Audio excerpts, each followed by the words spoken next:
सियासत से सीधे जुड़ाव नहीं रखने वाला शख्स भी इससे बेपरवाह रहने का जोखिम उठा सकता है, क्योंकि वो जानता है कि सियासत से ही उसकी जिंदगी है और उसके देश के भविष्य का फैसला तय होता है। तभी तो चुनावी मौसम छोड़िए, नॉर्मल लाइफ में भी लोग पॉलिटिकली करेक्ट होने की हर मुमकिन कोशिश करते हैं। नमस्कार, न्यूज 18 राजस्थान के इस खास पेशकश में आपका हार्दिक स्वागत। आप सबके साथ मैं हूं प्रियंका राय। चुनावी मौसम में हम आपको सूबे की सियासत से जुड़े वो अनसुने किस्से सुना रहे हैं, जो न सिर्फ रोचक और ऐतिहासिक हैं, बल्कि इनमें कामयाबी के सूत्र भी बिखरे पड़े हैं। तो चलिए शुरू करते हैं सियासी कहानियों की हमारी एक खास सीरीज, मुख्यमंत्री।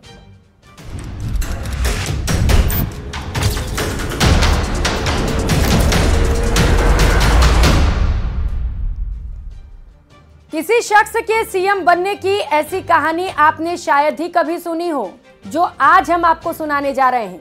देखिए कैसे एक डॉक्टर के संदेश से एक नेता सूबे की सबसे बड़ी कुर्सी पा गया।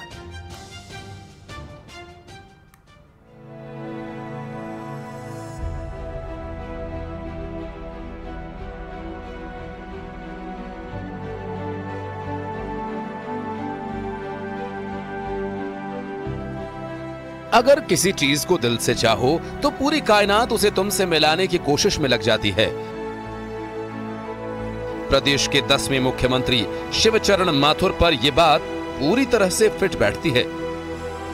शुरुआत से ही देश और समाज के लिए कुछ कर गुजरने की तमन्ना रखने वाले शिवचरण माथुर का मुख्यमंत्री बनना एक सपने के सच होने जैसा है। बिना किसी राजनीतिक पृष्ठभूमि के एक साधारण परिवार और सुदूर गांव से चलकर सूबे के सबसे बड़ी कुर्सी पर खुद को स्थापित करना उन्हें सियासत में एक उदाहरण बनाता है। का ओवरऑल करियर था राजनीति का, वो बहुत अच्छा करियर था और एक बहुत ही इंटेलिजेंट आदमी था वो, जिसकी अपने दुश्मन भी कभी बुराई नहीं करते थे। उसके पीछे रीजन था कि वो अपने सब लोगों को साथ लेकर चलते थे। कोई उनकी कितनी भी बुराई करे, कोई उनके बारे में कुछ भी कहे, लेकिन वो उसको टाल जाते थे और जब समय पड़ता था सबकी मदद करते थे। 1981 में जब शिवचरण माथुर ने राजस्थान के मुख्यमंत्री के रूप में शपथ ली, तब राज्य कई प्रशासनिक चुनौतियों का सामना कर रहा था। लेकिन तमाम मुश्किलों के बावजूद माथुर ने असाधारण नेतृत्व क्षमता का परिचय दिया। कहा जाता है कि जब माथुर पार्टी आलाकमान के साथ कैबिनेट गठन पर चर्चा करने के लिए दिल्ली गए थे, तब राजधानी में भारी बारिश के कारण कई लोगों की मौत हो गई थी। उन्हें जयपुर पहुंचने के लिए भारतीय वायुसेना के हेलीकॉप्टर का इस्तेमाल करना पड़ा, जो पानी के अंदर था। बमुश्किल माथुर कॉकपिट में बैठे और पायलट को हेलीकॉप्टर को एसएमएस स्टेडियम में उतारने का निर्देश दिया गया। बाढ़ की तबाही के बीच माथुर ने अपने 29 सदस्यीय मंत्रिमंडल का गठन किया। जब पहाड़िया मुख्यमंत्री थे, तब उन्होंने मुख्यमंत्री के आदेश की प्रतीक्षा कर रही फाइल्स के ढेर को निपटाने के लिए 8 दिनों तक दिन रात काम किया। इसी सलाहियत की वजह से जनवरी 1988 में उन्हें फिर सूबे की कमान सौंपी गई। विधानसभा में एक एक पोलिंग बूथ और एक एक गांव का उनको नॉलेज था कि मेरे को इस गांव में मेरे कितने समर्थक है, इस गांव में मेरे कितने मतदाता है। तो काउंटिंग के किसी भी क्षण उनको पूछ लो कि अभी हम किस स्थिति में हैं, तो ये बता पाते थे कि मैं पहली स्थिति में हूं, दूसरे नंबर पर हूं, तीसरे नंबर पर। कहा जाता है कि बिग बी अमिताभ बच्चन ने माथुर को सीएम के रूप में वापस लाने में महत्वपूर्ण भूमिका निभाई। शिवचरण माथुर का जन्म 1926 को एक कायस्थ परिवार में मध्य प्रदेश के गुना जिले के एक छोटे से गांव मढ़ी कानूनगो में हुआ था।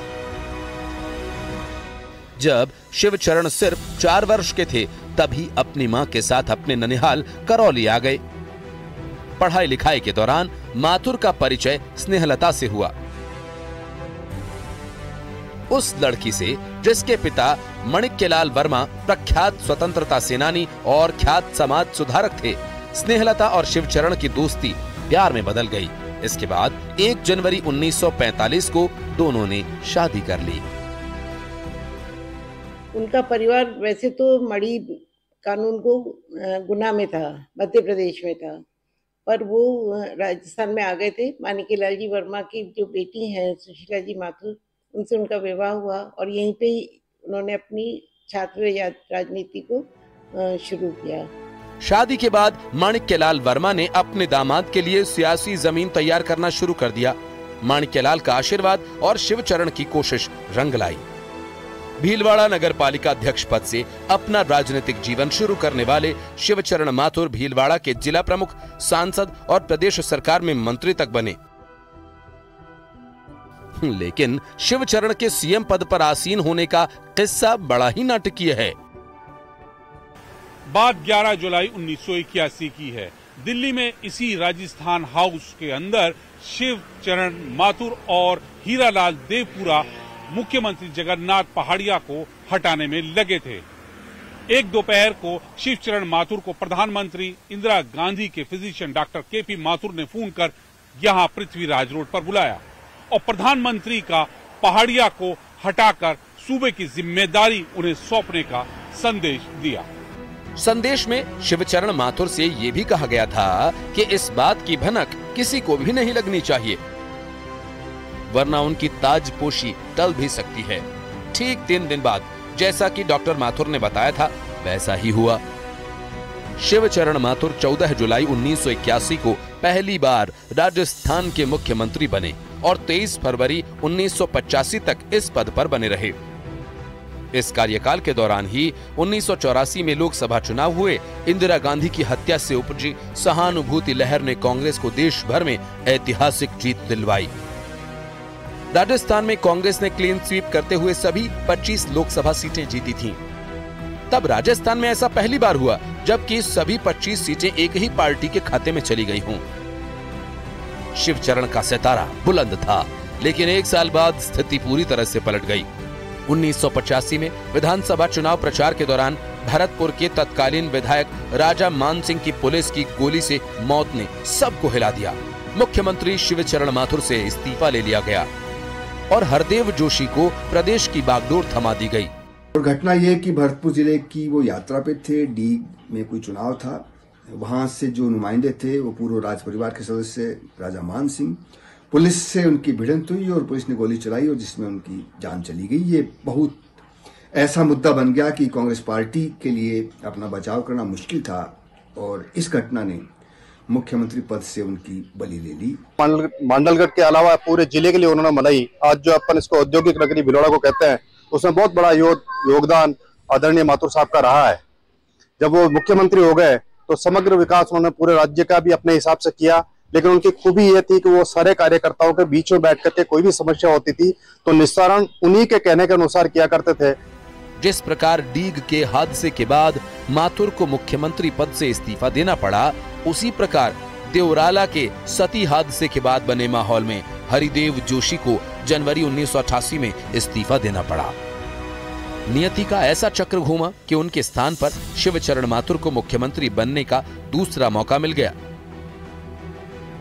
ये बात और है कि मुख्यमंत्री के रूप में अपनी दूसरी पारी के दौरान माथुर को मुश्किल वक्त का सामना करना पड़ा।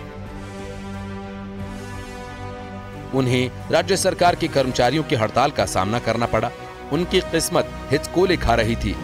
नवंबर 1989 में हुए लोकसभा चुनाव में कांग्रेस राजस्थान में अभूतपूर्व पराजय झेलते हुए 25 में से एक भी सीट नहीं जीत सकी, जिसका खामियाजा शिवचरण माथुर को अपनी कुर्सी गंवाकर भुगतना पड़ा। बाद में शिवचरण माथुर को असम का राज्यपाल बनाया गया। 25 जून 2009 को शिवचरण माथुर का दिल्ली में निधन हो गया। Bureau report, news 18 Rajasthan. मुख्यमंत्री में बात अब सिर्फ 16 दिन तक सूबे की बागडोर संभालने वाले उस सीएम की जिसका महाराणा प्रताप से बड़ा करीबी संबंध था। देखिए।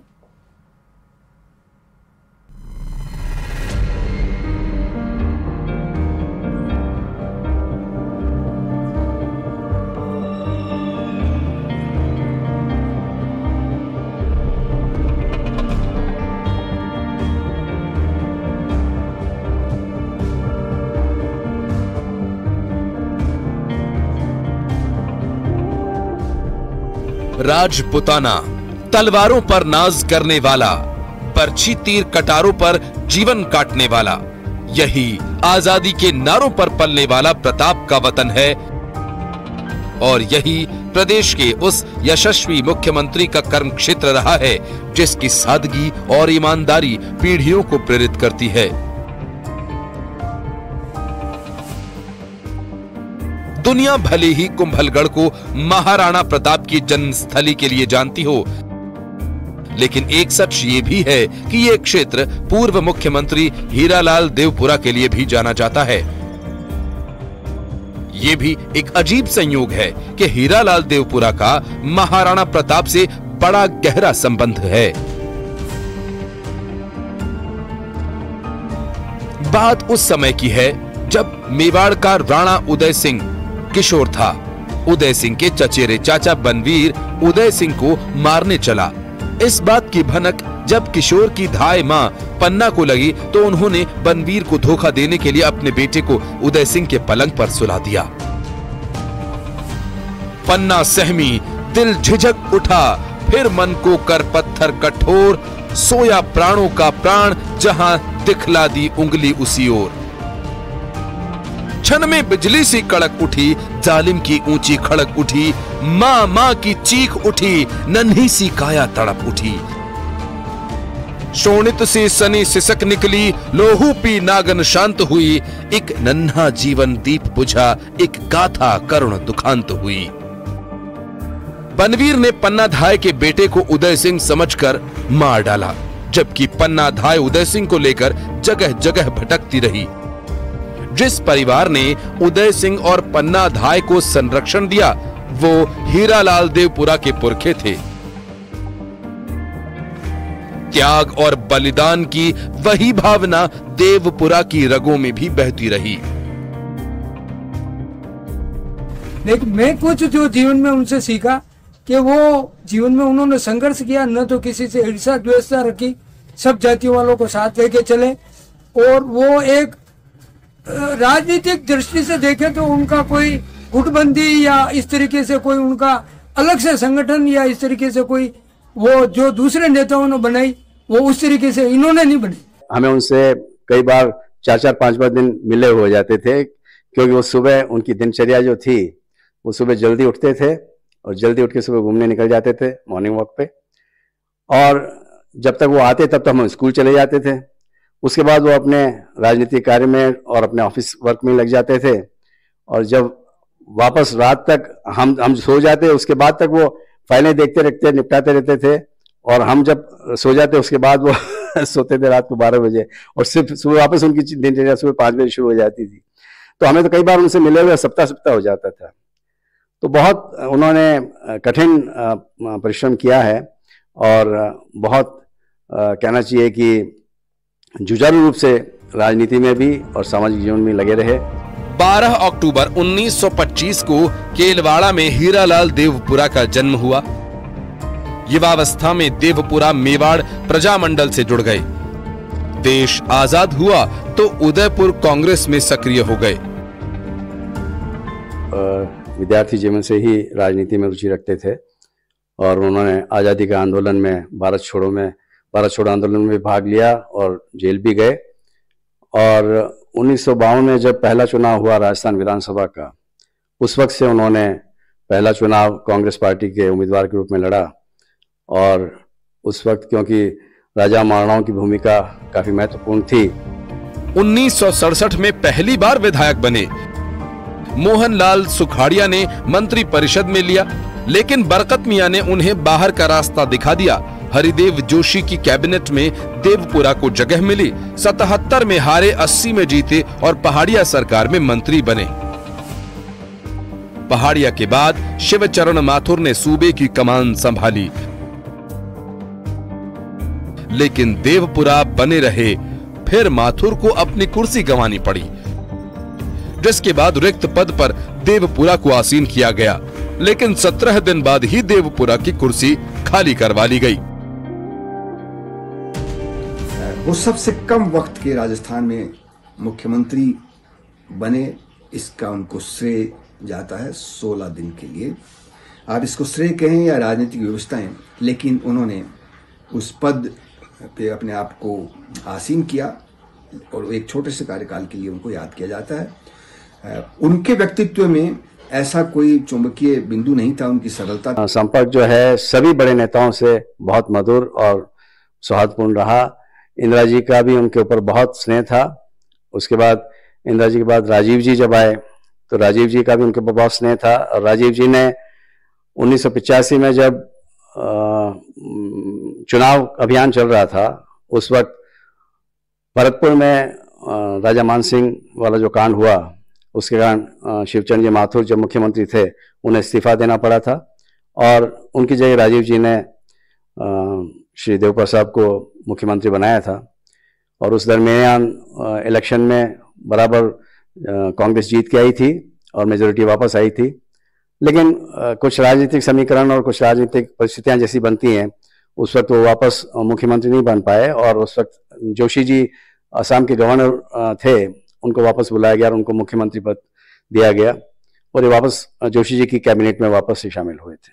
क्या है कि उनको अगर राजनीतिक दृष्टि से देखा जाए तो वो कोई ऐसे राजनीतिक नहीं थे, लेकिन वो एक अच्छे इंसान के रूप में लोगों के सामने वो जो होते सन 62 में जब हारे तो उनका ये व्यक्तित्व था कि मैं चुनाव आ रहा हूँ, मानवता नहीं आ रहा, मैं इंसानियत को नहीं आ रहा हूँ। मुख्यमंत्री पद से हटने के बाद देवपुरा राजस्थान विधानसभा के अध्यक्ष बने, लेकिन यहां उनका मन नहीं लगा। 7 महीने बाद पद से त्यागपत्र देकर हरिदेव जोशी सरकार में मंत्री बन गए, जिसके बाद उनका सितारा कुछ समय के लिए नेपथ्य में चला गया। अशोक गहलोत जब 1998 में पहली बार राजस्थान के मुख्यमंत्री बने तो देवपुरा की किस्मत उन पर मेहरबान हुई। 1998 में चुनाव जीतकर हीरालाल ने वापसी की, लेकिन गहलोत ने उन्हें मंत्री नहीं बनाया, लेकिन राज्य वित्त आयोग का अध्यक्ष बनाकर लाल बत्ती जरूर थमा दी। देवपुरा की उम्र हो चली थी, इसलिए 2003 के चुनाव में उन्हें टिकट नहीं दिया गया। अगले साल देवपुरा का निधन हो गया। Bureau report, news 18 Rajasthan. इस खास पेशकश में फिलहाल इतना ही। नमस्कार।